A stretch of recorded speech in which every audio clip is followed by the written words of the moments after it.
Welcome back, subscribers, new viewers. Welcome to Freshwater Fishing Novice Friday. Today, let's solve a problem. You guys have probably heard the term finesse fishing. What is finesse fishing? Across the board, a lot of fishermen and anglers will say it's slowing down, it's lighter rods, lighter line, lighter lures, and you're just barely moving your lure. So what kind of lures are well known for finesse fishing? So probably, let's say, the Nico rig, the Wacky rig, of course the Ned rig, Seatone's favorite, and my personal favorite, the Texas rig. Okay, so there's a couple finesse lures that are definitely well known to people. So let's talk about downsizing. When people say downsize, let's say we're bass fishing, because generally finesse fishing and power fishing refer to bass fishing. If this is the regular size worm that you would throw, just a stick bait, soft plastic worm. I think this is 4.5 inches. You want to downsize to a worm about 2.5 inches. And you can see how much smaller that is. So finesse worm or very finessey worm, just a regular stick bait. So you can see typically with like Nico rigs, Ned rigs, all that stuff, you're going to be using soft plastics with them. And a lot of times with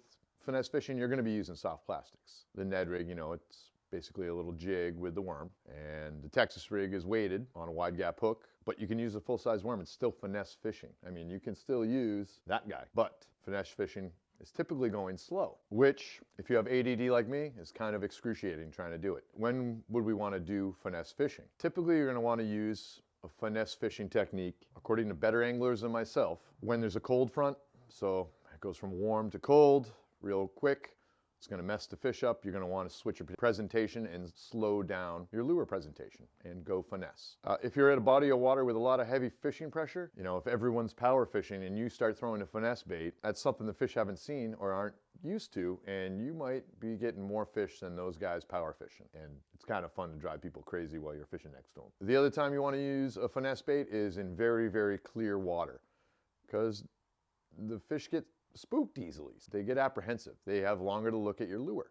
So typically a smaller lure, less intimidating, the fish would kind of go after it. When I say you're going to downsize, what about rods? I looked online and I searched around. Typically, what I've heard is you're going to use a spinning rod. And I was like, oh, cool, I can use my medium rod. That's not what a lot of better anglers than myself said. What they suggested was that we all use a medium light rod. And it should be spinning because it's more sensitive. You can send lighter lures out on a spinning reel. Maybe that's why I like spinning reels. Now, as far as finesse line, downsizing your finesse line, a lot of these online sources led me to believe that you're going to want to use fluorocarbon. If you have a main line that's braid, you're still going to want to use a leader that's fluorocarbon that's light. Let's say I have a medium light spinning rod.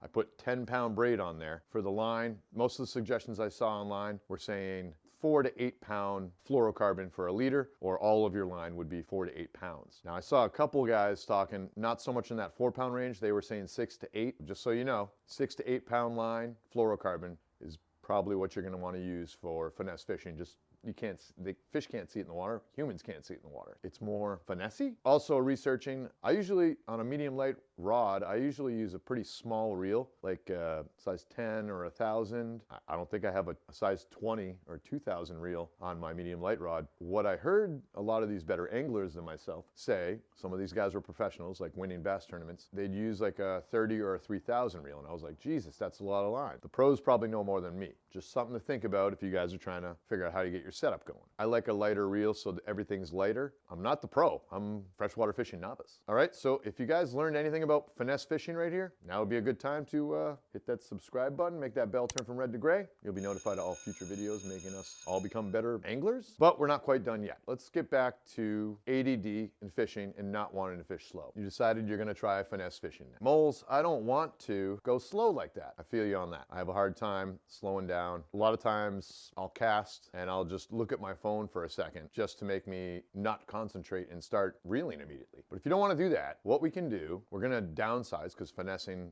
downsize is a big thing, because you want to make these fish more willing to bite. Biting a smaller lure is less intimidating than chasing a big lure. Let's take a look at a couple of my favorite lures that are full size, and I'll compare them to a smaller version that you can use for finesse. Okay, so let's talk about crankbaits. Let's see if I can hold that up right. Okay, so you can see that's a square bill crankbait right there. Well, that's what that is. It's got the lip on the front.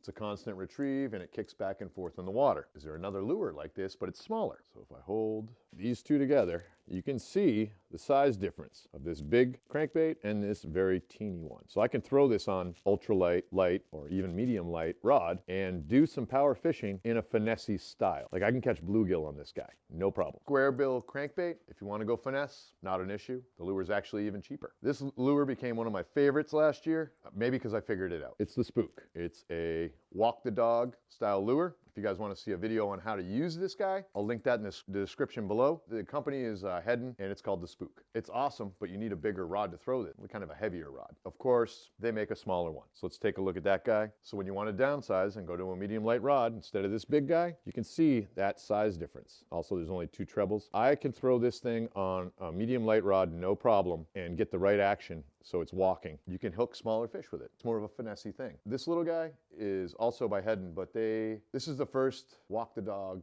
type lure I figured out how to walk the dog on, well, on the Spook at least, and that's when I went out and bought a whole bunch of big ones because I got wicked excited about how this one was working. Walk the dog style lure, you can still do it finesse. Now what about a spinnerbait? So that spinnerbait, you can see, is big. You're gonna need at least a medium heavy rod for this.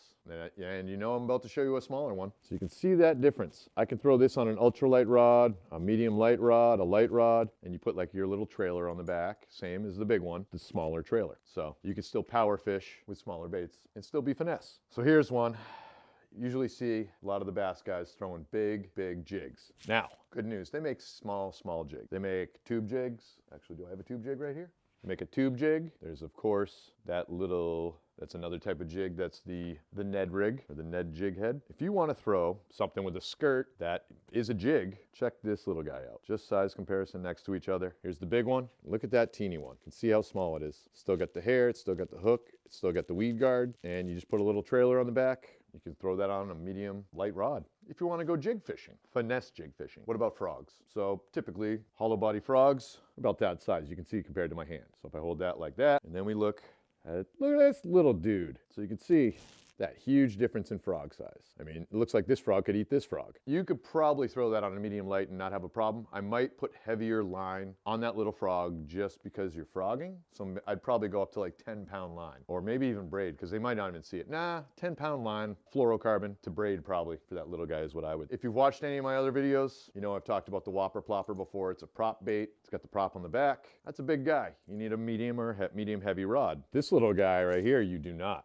This is the size 65 Whopper Plopper. You can definitely throw this on an ultralight, a light, or a medium light rod. No problem. So you can still finesse topwater. That walk the dog lure is also a topwater. You can still do finesse topwater. So here's another topwater lure. The full size version, it's gonna be the Hulu popper. So it's a popper. It pops bubbles in the water as it moves. Big. That's big. You need a medium or medium heavy rod. This is a present from my buddy C-Tone. There he is again. But look at that.